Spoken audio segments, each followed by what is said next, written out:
Coming up on the ZTV Sports Report. We show you an in-depth feature about the football team's defensive line. We'll get to hear from the volleyball team. And take a look at highlights from a very busy weekend here for Akron Sports. Everyone get excited because the ZTV Sports Report starts now.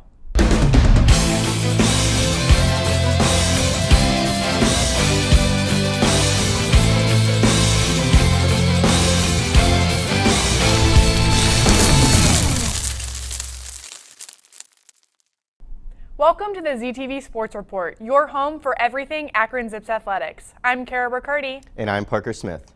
So Parker, you decided to join us on the show this time. Are you ever going to get over me missing one studio? I wouldn't count on it.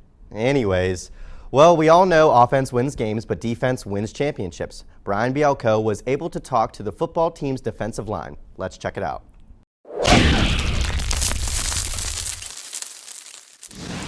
Hey guys, Brian here from ZTV Sports Report. I had the opportunity to catch up with Akron's football team's defensive line, ask them a few questions about the season so far, some of their expectations, and more. For myself, I just wanted to go out and be the best I could be at my new position. Last year I played defensive tackle, this year I played defensive end, and it was going to be a nice transition for me. So expectation-wise, I just wanted to go out and compete and be the best I can be. Team-wise, I knew that we had two new additions to the D-line. I mean, I played with Cody, and I love being a teammate with him. And I know Jamal growing up, and Cole was just a new face. So coming together, I just wanted us all really to get to know each other and be the best we could be together. And right now, it's coming together really good. You know, of course, I always think the best. I want us to be undefeated, But as far as personal, I expect to, do a little bit better than I have. Been bound a couple injuries, but, that's part of the game. Playing with my teammates been great. We're coming together as a unit, and I can't be more happier than that. And as far as us being 3-3, that's a start for us. We're going to go farther with that. Savon, Jamal, and Rodney are all transfer students here at Akron, and I got their take on the experience. Honestly, sitting out was probably the hardest thing I had to do from playing 3 years straight and then transferring, having sit out a whole year, not being out there with your team. But from that being excited, but actually getting back on the field, it's been one of I don't know, it's been just a good experience, getting around with new people, different talents, and just coming as one, just being as good as we are, and just it's been a good time. It's been a really good time. It's definitely, like I said, one of the hardest things I had to do, but I feel like it was one of the best things for me. Got a chance to see that life is a lot more than football, and a lot of guys really helped me through the process. Like Rodney, who came in with his roommates. Coach Stroud really helped me through it. Coach Amato really helped me through it. Just staying focused and just doing this, working on the off season. I think it was definitely the best thing for me, for my career. The biggest challenge for me was just sitting out. I mean, before at Ohio State, I had to sit out there. So coming here, I honestly was out for about 2 years. And the main thing when it comes to sitting out for 2 years is just, are you able to get back into it and still be the same type of player you were then, now? Cody, being an Akron native, shared his feelings about playing in front of his hometown. The greatest city in America. Ain't that right, kid? Oh, man, I love it, man. Hometown kid, grew up right down the street with the Akron Firestone. I couldn't ask for anything else, man. Of course, you think of all the other schools are big time, this and that, but man, you just understand the love you get when you playing in your hometown, man. Not only has Cody made an impact at his position on defense, but he's also gotten in the mix on offense. He's totaled 3 rushing touchdowns in the year, taking the ball out of the backfield. I always tell people, offense is my first love. It's nothing like scoring a touchdown. Getting a sack is great, but I always say, man, it's nothing like scoring a touchdown, man. It's all eyes on you. A sack, it's all eyes on you too, but, when you get that touchdown, man, it's a feeling that you can't explain, man, like your baby coming out of the womb. It feels great. So, after unfortunately opening up the season with back-to-back losses against Oklahoma and Pitt, the Zips and this defensive front have turned their season around, going back to a record of 3-3. The guys are nothing but optimistic for the rest of the season and intend on finishing out strong. This has been Brian Bielko reporting to you from the ZTV Sports Report. Thanks, Brian. If anyone didn't know, Cody Grice is encouraging all fans to get in the Halloween spirit and wear a costume to the football team's game on Halloween. Parker, what are you going to go as? Oh my goodness, Kara. I have so many great ideas. Do you? I even created a Pinterest account to help me out. So the men's soccer team has been pretty busy the last few weeks, having matches against Santa Clara and NIU. Let's see how they did. Last game for the Zips before they enter MAC play, their opponent would be Santa Clara. And early, Santa Clara would have a penalty shot to take the lead, but Jake Finlayson with a great save would keep this game scoreless early. Moments later, the Zips would have their own penalty shot as a hard foul would set up an Adam Najim penalty kick. Unfortunately, he was a little too strong with it and he kicks it into the student section. The 6 for the Zips has a name, and his name is Richie Larea. And after this highlight, if you don't know who he is, you simply did not watch this highlight. Here in the first, Richie, here he comes. A little, oh, sauce, there goes them ankles, and a shot just a little wide.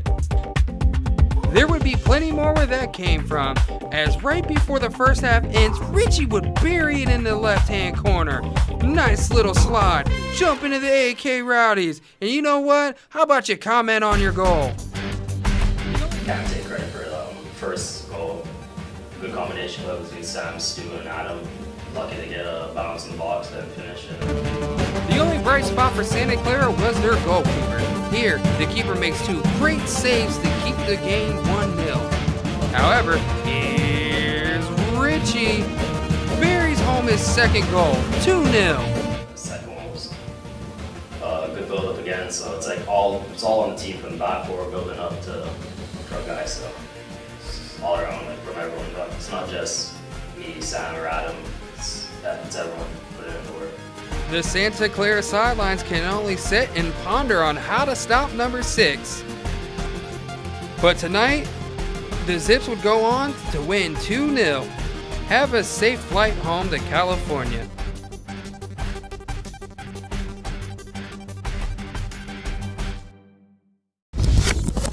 Today, the Akron Zips, 10-2-1, faced Northern Illinois, whose record is 7-4. Let's get these highlights started. The Zips scored late in the first half with a deflection off an Illinois defender. As it appears, Richie is slow getting up. This could be upsetting to some Akron Zips soccer fans, but don't let this drain your hopes, because this man's highlights are just getting started. With their passes and give and goes, their shot attempts, and their shot on goals, you could tell that this team came to play. The Zips get another opportunity to score from this corner kick as the ball goes soaring above their heads as they're unable to head it into the goal. The ball rolls to Victor Soto, who fires a rocket from the top of the penalty box into the goalie net. His teammates better thank him for that one. I mean, that shot was from the other side of the country. The Zips keep up their tenacity and their persistency as they keep fighting offensively. With Akron's shot on goals, it appears Illinois' goalkeeper is also slow to get up. But it appears he recovers fast as the referee comes to the rescue. The Zips' own Sam Gainford fires a shot to the goalie, who is unable to catch it, and Richie Larea recovers and fires a shot into the goalie's net. Why not? Let's score another one. As Soares gives a nice lead pass to Sam Gainford, who leads Richie with a nice one-on-one with the goalie. Could be a goal for the Akron Zips. Scores on him with a nice hat trick by Richie Larea. Put the nail in the coffin. This is Richie's 9th goal this season and 3rd goal this game. What an outstanding performance by the Zips, beating Northern Illinois 4-0. After the game, we interviewed Richie on his 3 goals and coach. Here's what they had to say. First one, I was just good play all around from us, and then I did get lucky in the box, and then was able to put that one away. So first one, a bit scrappy, but we got the job done. But then the second one, Sam did well on the ball. Should have scored himself, so I just followed up on the play and had to sit in front of the side of the back of the net. You know, the guys looked like they were having fun. We passed the ball well. We created many chances. We didn't really give up much. That's as enjoyable sometimes, because that's what you work on in training, and to see it come to life at that level, you know, I enjoyed it a lot. After putting a lot of thought into it, I've come to the conclusion that I'm going to go as. Kara, are you ready for this? Ready as I'll ever be. Tommy from Rugrats. I mean, he's only about my favorite cartoon character, and I get to wear a diaper. What's better than that? That's fantastic, but I think you might be just a little chilly at the game. I'll figure something out. Well, I'm certainly looking forward to it, and I'm sure our audience is too. Well, it's about time for our first break. Don't go anywhere. The ZTV Sports Report will be back soon.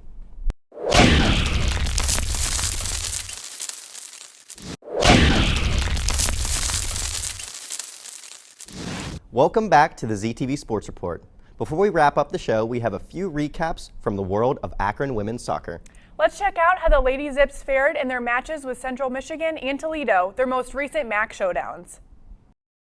The rain was gone, but the chilly air remained as the Zips were taking on the Chippewas of Central Michigan on senior night at First Energy Stadium Cub Cadet Field. So let's take this time to meet the four seniors that were honored. First up, there's Claire Adi, whose 163 saves is fifth most in Zips history. Last year, her 74 saves is fourth most in a season. Second, there's Jenna Anderson, a transfer from Louisville before the 2014 season. She has played in all but 2 matches since her arrival here at Akron. Jenna is captain of the 2015 squad. Next is Holly Ordzanski. In her 4 years here at Akron, Holly has appeared in 56 matches and had 29 starts and has 1 career goal. And finally, Katie George, who has appeared in and started in all 68 games in her 4 years here at Akron. Katie switched from defense to offense this year and has responded with 5 goals. The players and coaches take one last photo of this special night. Players convey their last-minute instructions, and we can begin play. The evening doesn't start off well for the Zips as the misplay of this ball leads to a Chippewa goal by Eliza Van de Kerkhoff. Her goal gives the Chippewas a 1-0 lead just 1 minute and 12 seconds into the game. Akron seemed to want to slow down Central Michigan's attack with some physical play after that goal. Akron looks to score the equalizer as Ordzanski breaks free, but her shot is right at the goalkeeper. A great opportunity just missed by the Zips. Meanwhile, the Chippewas try a centering pass, but Annabelle Hegman is there to stop it. Central is on the move again with this great lead pass that catches Annabelle out of the box, but some great defense keeps them from scoring. Akron keeps up the offensive pressure as this ball is played just outside the box for Sarah Civic, who shoots right at the goalkeeper once again. Another chance for the Zips as the ball is played to Erica Schrader, who shoots right at the goalkeeper. The Zips might have had a couple of more opportunities to score, but they seem to be just a little bit out of sync on offense. Akron continues with the physical play right here. Ouch! Sarah Civic again with a chance for the Zips, but it's just a little too high. The Zips have another chance here with a free kick, but Katie George cannot connect with another teammate. Here we are in the 42nd minute with a sweet move and a centering pass that goes right across the goal mouth, but there's no one for the Zips there. Here comes Jenna Anderson, her shot blocked, and it stays 1-0 Central Michigan. Early in the second half, the Zips have a chance with a corner kick, but Katie cannot connect with anybody in the box. Sometimes you have to watch out for those invisible defenders. Whoops. But in the meantime, the Zips take the ball, and Abby Gindelsberger wants to put on a little show here as she slips one defender, and then another as she tries to center it, but it doesn't work. Here it looks like another lead pass by Central Michigan is going to lead to a breakaway, but there's some good defense by Annabelle again. But just a few seconds later, another lead pass and a little bit of a miscue on defense leads to this shot by Madison Pogark and another goal for Central Michigan. 2-0 Central Michigan. With plenty of time to get back into this game, the Akron offense looks to score as a ball inside the box is punched away by the goalkeeper. A little battle to try and get it back, but Central Michigan is able to clear it out. On this corner kick in the 72nd minute, Megan Sweeney is able to gather it in the box and put it in the back of the net for the Chippewas, giving them a 3-0 lead. After the third goal, both teams seem to start substituting for their starters freely and finish out the game. With the defeat, Akron falls to 5-9-1 on the season. All right, the Akron women's soccer team couldn't really get off to much worse of a start on Sunday against the Toledo Rockets as Megan Connor chips the ball over goalkeeper Lucas Hegeman, making it 1-0 Rockets early. But after that, Akron would really dominate the rest of the game, including the first half. They make some good runs, get some good chances, and here, Rachel Bauman gets the wide ball, running down the sideline, crosses it, lifts the ball through, and Katie George slides it and roofs the shot, and also has a nice, cool, nonchalant celebration. But what actually happened was she thought she was offside, but she actually wasn't, and it's an equalizer, 1-1, in about the halfway point in the first half. Then Akron would keep on creating chances. Sarah Civic would have a nice shifty move. Shots not quite there, but then a little bit give-and-go action, very nice. Then Lucas Hegeman would really keep Akron in the game with a nice jumping, diving save that goes off the post. Then Toledo would have a corner kick that created a lot of chances and is awkwardly cut up by yours truly. You're welcome, people. You're welcome. And then Lucas Hegeman would make another great save and is finally cleared out by Akron.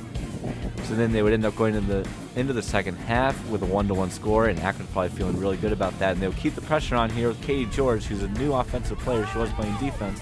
But now we're going to kick it to Hannah Worth, who made quite the wacky play. Because I didn't really think it was going to take that much of a spin. But once I saw Shay running at me, I kind of realized that it went in. It's pretty exciting.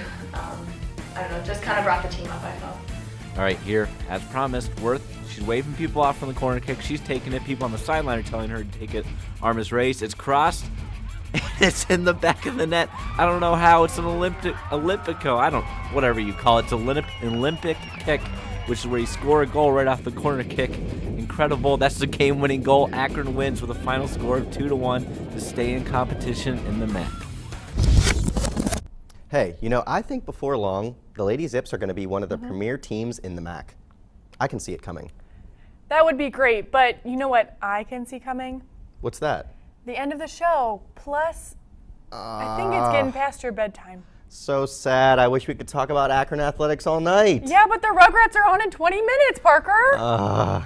There's always next time. I guess that'll have to do. So until next time, folks. Before you go, make sure to check out our social media pages on Twitter and Instagram at ZTV Sports.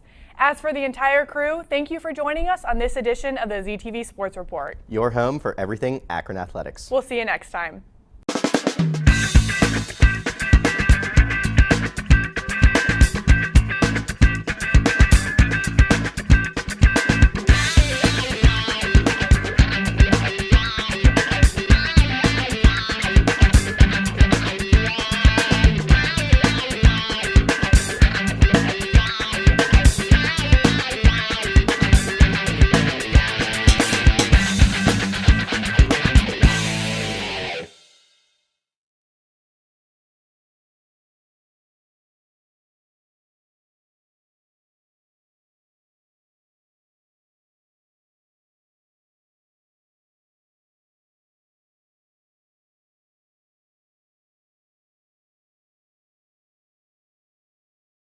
This program was produced by ZTV at the University of Akron. To find out how you can make Emmy-winning media, visit the UA School of Communication online. ZTV. Make media. Make a difference.